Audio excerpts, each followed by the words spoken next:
Welcome to this Sahara 4 exercise. In this exercise, we will review all the different parameters that we can modify in the decline window. For that, we'll open our Sahara project, and once here, we will go to Tools, Decline, here. Once here, we will maximize this window, and here we can see that we have two options to modify the parameters that we have available. We have this tree structure that will show us the the different branches are going to show different parts of our decline. I will select a well as an example. For example, D12 that we were working before. So here, in general, we will have general information regarding the decline on its own, like for example, from which data source, from which scenario, which phase are we comparing, which of the templates are we using. For example, we have here plenty of different templates where we can compare different things of the well over time. For example, we can compare water oil ratio, gas oil ratio, water cut, or oil cut, or other different templates that will be useful in different situations to decline to predict the behavior of the well. Here we can also define the aggregation function, for example, that will show us how the are we going to aggregate the information between different wells. For example, we can sum the different productions, or we can use the mean, where we have the different we discussed this in a previous exercise, but here we have different definitions of mean. In the case of mean oil, is only going to consider in the denominator of the averaging equation the amount of wells that are producing oil. So for example, if I had three different wells, and if one of them was converted to an injector in a date, from that date onward, only two wells will be considered if we use mean oil or if we use mean phase.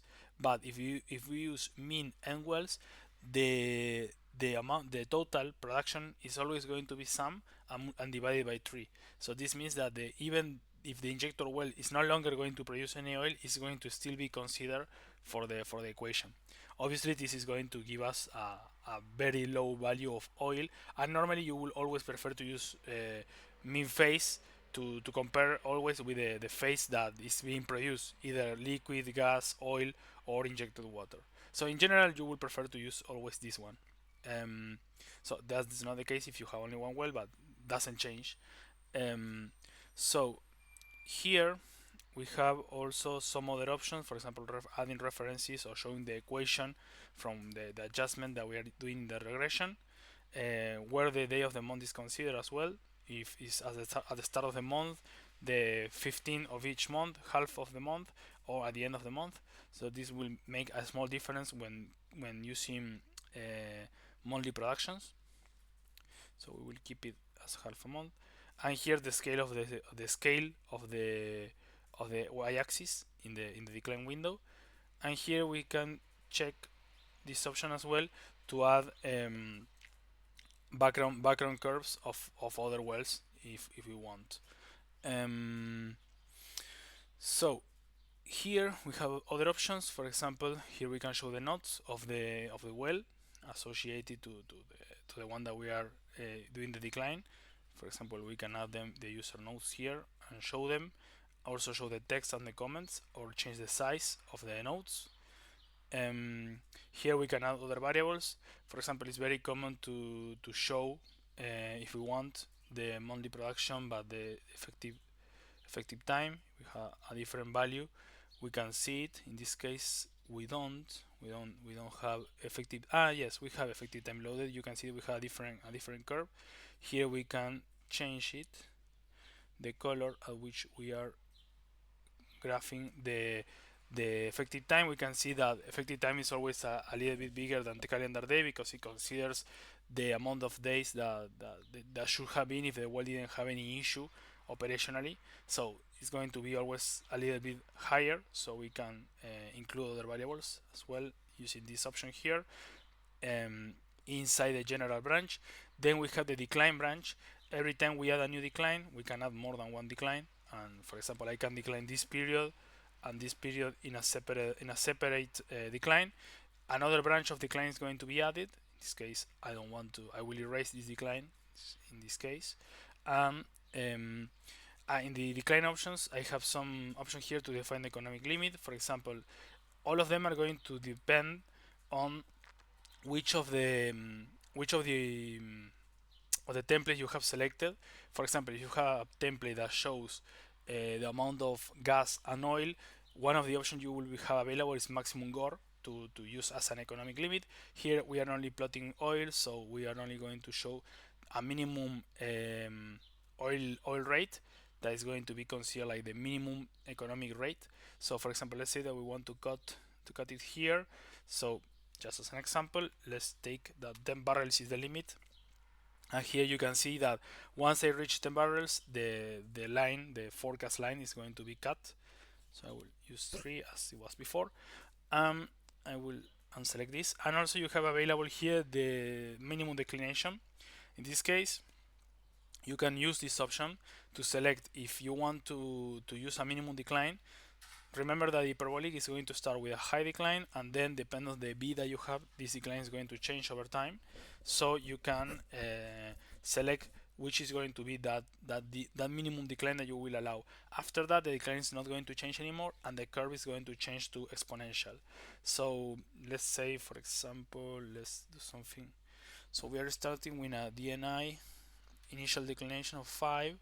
So let's say that we want to do the change 3 now, 4 there you can see the difference. Let's say 4.5, and then after reaching the declination of 4.5 in the units that have been defined in the edit unit window, now the curve after that is going to be exponential, so we can use that option as well. Here you can also set up the amount of months for the declination to remain constant and change to exponential as well. Here you can define which is going to be the maximum declination that you will allow, and also the maximum B that you will allow for the adjustment, the automatic adjustment defined here. Then inside the decline branch, we have two branches, regression and forecast. Regression is obviously going to correspond to this blue period here where we are doing the regression of the data, and forecast is going to correspond to the red side on the right, that is going to correspond to the forecast, the future of the well. So here in regression we can show the points that are being used to define this regression with this option here, and we can also here select the color of the line. For example, we can do something like this, or maybe like this to select other colors. We will keep it in blue, and also other options of format for the line. And inside the regression branch, here we can define the dates at the start of the regression. Obviously we change it manually here in the graph. They are going to adjust correspondingly, both the end and the start. Here we have some other options. Here we have the different types of decline that we can use. For example, constant is going to be just a constant, logarithmic, exponential, harmonic, hyperbolic, hyperbolic datum, and hyperbolic variable, and datum, which in this case you will create your own declination with the options that you have available here. Consider that in this case hyperbolic is going to adjust the best B available to for the approach. Like it's going to do the best fit for the data that has available, letting the B factor range between 0 and exponential 0 and the value that has been defined here. And in here, in this case, B datum will allow you to set a value of B, and then Sahara will try to do the best fit with the rest of the parameters. Here I'm forcing B to always be 0.5. It's not going to change, but Sahara is trying to fit the rest of the parameters, so it has the best regression possible, but forcing the B to be that value. So then we have the forecast, which in this case the options of format are similar. We can change which is the color of the forecast. For example, we can do something like this, or let's go back to red here. And also these are format options. And here in the start options, we can define where this forecast is going to start from. In this case, we can define a certain date. For example, let's say I want to start in 2025 because this is, let's say, for example, a workover. So now I can select my regression. It's not necessarily going to be the same, the end of the regression, that the start of the forecast. And I can change this line as well and define where this forecast will start. I can define months from previous.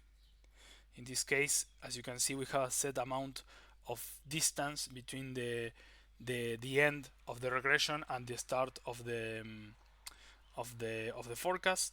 I can modify it here. I mean, if I move this one, the line is going to adapt and always preserve that amount of months that I have defined as the one that should be respected. In this case, we see that it's 83. But if I move here at the start of the forecast, I can adjust this value in the amount of months from previous that I have defined. Previous end is always going to start from the end of the regression. So if I move here, I'm going to always start by the end of the regression. Here we have some more options. Here we can define the end of the regression as well with the same options. Here we can define a date. So let's say that we want our concession is going to end in 2014. So now all our regressions should end at this date because we don't care to what happens to the field afterwards. Let's say that we can also define as the end of the project here, in which case it will go to the end of the project that has been defined in the general properties of the project. And also months from start. Here we define how much months we want the regression to the forecast to last. In this case, let's say 40 months. So always is going to be 40 months. Obviously, we can modify by clicking on at the start of the forecast. We will go to end of project. And finally, we have here some other options regarding this curve inside the forecast branch, inside this decline branch, that this will allow us to select from which value the the forecast is going to start. In this case, if we use calculated, it's going to preserve the calculation of the regression, and it's going to start from the expected value of that calculation, but it's not going to start from the last value that we have of production, which is very important. In the case that, for example, we're doing a reserve estimation, most of the time you will be required to start from the last value of the last month. So in this case, you will use datum or datum corrected. User value will allow you to select a value. Let's say that we have an expectation of a workover to start at 80 barrels per day, but we want to use this tendency that we have in the regression, so we can do that by doing this. We can also add a modifier here, a factor, to increment or decrement that value that we have selected. And shutting here is the same as selecting a user value like this and just selecting 0. This can be useful if you're doing plenty of different forecasts and you need to shut in the well after a certain period. So those are the options available. We will keep with datum here. See that for all the options you can select to which is going to be where this datum is going to be considered from. For example, last datum, if I change it here, you can see that in this case, even if it's datum, you see that here I selected datum, but here if it's datum is considering not the last real value that we have of production, which in this case it will be forecast start. So you can see that now we are considering the real value is always connected to the real value of production that we have when the forecast start. So here we are connecting always to the real value. But here, if I change this to last datum, here you can see that I'm always considering the last datum that I have available at the end of the history. So it's always going to start by this value here. Obviously, it's only going to connect if we do it here, but that's the option that is only going to allow it to connect here to the last history datum. Regression end is similar similar to the other one, but we will see the difference if, for example, we define a date here. We will define a date to start the forecast, at, let's say, 2025. So now we see that now we are copying the end of the regression. But here, if I now do this and go to forecast start, you can see that now we are considering the last datum that we have available in the history as well, because it is considering the rate at the start of the forecast. The only datum that is available is going to be the last date of history, so in this case it's not going to modify it. So the difference here is that we will select either the start of the forecast. For example, let's do another example. Let's say for some reason I want to start a forecast here and I want to ignore everything that happened afterwards. So in this case, if I use forecast start, you can see that the point of starting is always going to be defined by the date where I start the forecast. That is going to be always my initial rate for the forecast. But now if I go to regression end, you can see that it's not going to be adapting to the last datum that I have in my regression. In this case, this one here, and so on and so on. Here you can as well no, sorry, here, no, yeah, that's correct. And you can also consider a user date that you can select here to always force this date to be the one that you define here with this option here.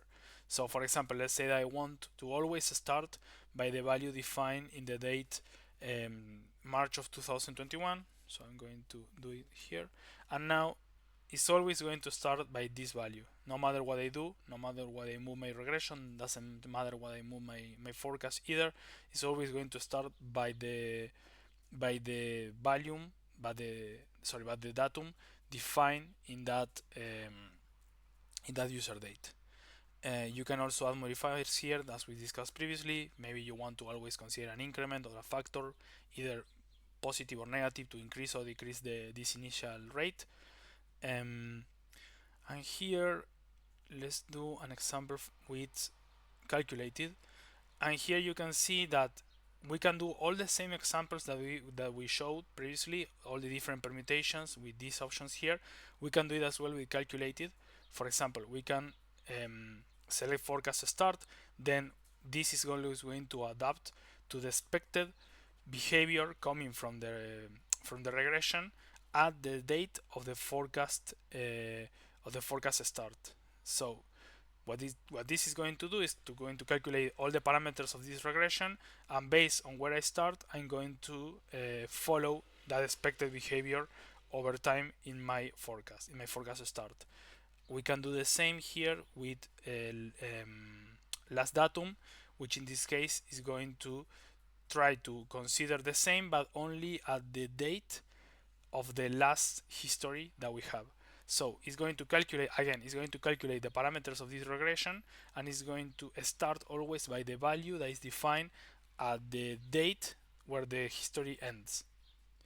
And we can finally do it with regression end, in which case, if I change it here, you can see that I don't have any change as we had previously. It's always going to start with the same y value, with the same oil rate, but it's going to change based on how I move in the regression line.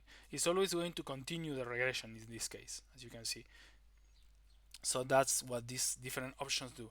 You can try different permutations here, but basically those are the more common ones. We have plenty of different options here to decide from where our regression can start. If we can also do more than one forecast, for example, we can create here a new event, and this is going to create a different forecast that is going to have different rules. For example, we can define for this forecast a different decline, so we can say that decline is just 0, and from here onwards now the well is not declining anymore. Here, for example, we can define a different b if we want to do the same thing that we did previously of creating an exponential with a different option. We can just press 0 here, and now we can control from where the exponential part is starting from. That's another option. So consider that you can do more than one declination with new decline here, create new events by clicking on the side of the of the forecast and clicking on new event. You can also delete your event and unify the forecast as shown here. And you can also do polylines to define your upper and lower limits to define which points you want to have out of the regression. For example, let's do another example. I will now show the values that are being considered for the regression, but let's say that I don't want to include these values here on the upper half. So let's create a new polyline here, and all the values here will be excluded, and you can see now that the values that were here before are now being excluded from the analysis, and I don't have them anymore. They are being ignored for this regression.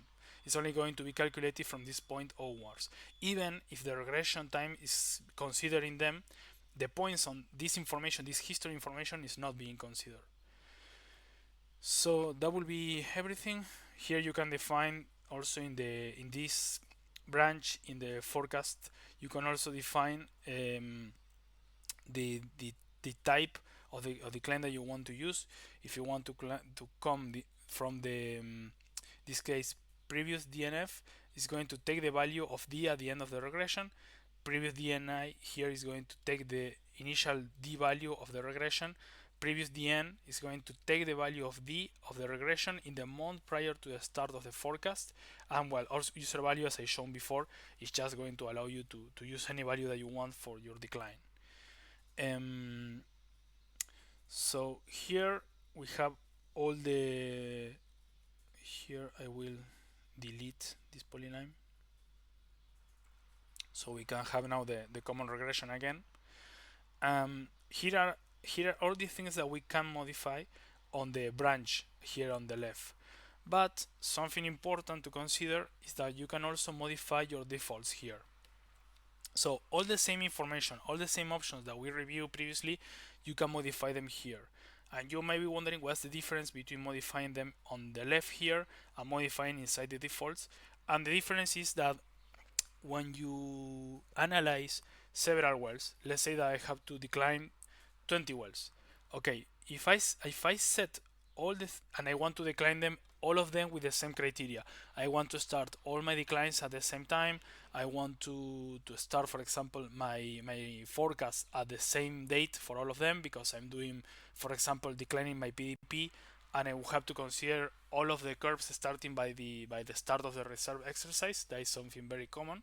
In that case, you will want to always set that date and have it in all the wells that you're going to decline. So when you modify things here, or for example that you have like a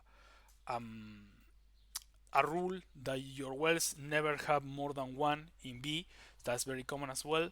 So for example, you are receiving that mandate from the reservoir, let's say from the reserve certification company that you're working with, that none of the B can be more than one in any well. Then you can select this option here, the Vmax, and this Vmax is going to be preserved between the different wells that you will decline. So in this case, I will only modify this, and I will modify as well. Yes, let's say that we want our decline to always start in all the cases from the 1st of January of 2025, just as an example. Start date the 1st of January of 2025. Then when I start moving through the wells, now I have this option preserved here, and also never the B is going to be more than one because I set it up here. So in this case, when I start moving between wells, all the things that I define here that are all the same that are available in this other menu will now be preserved between different wells. However, the changes that you do here are not going to be stored, so it's always going to go back to default every time that you change your well. So now if I set something here, for example, let's say that for this well in particular I don't want to start from 2025, I want to start from 2026, and now my starting date is that one. I do my decline, I save it, everything, and then I move to the next well, and now the next one is starting from the default, always from the default that was defined here. So the recommendation is that always, before doing a lot of declines with a lot of different wells, try to analyze which things you can consider in common. For example, never having a v more than one, always starting at the same date, always starting your regression at a maximum date. For example, that is very common as well, and having all that information group together, and start doing your declines with this setup in defaults. um, do it very carefully and be sure that you have all the things that you need here. And then if you have any other parameter that you need to modify for a specific well, do it here in this menu over here, um, to ensure that you work as efficiently as possible, and you don't have to change your parameters several times. We do the general things, we do it here. The specific things, we do it on the left. So that will be everything for this tutorial. Here you can see that this menu is very similar to all the things that we discussed previously, and it's always going to consider all the same menus that we discussed. The only thing that is not here is the things relating to the format, like the color of the lines, but all that is analytical information, analytical analysis, is going to be considered in this menu here. So I hope it was useful, and that will be the end of this tutorial. Thank you for watching.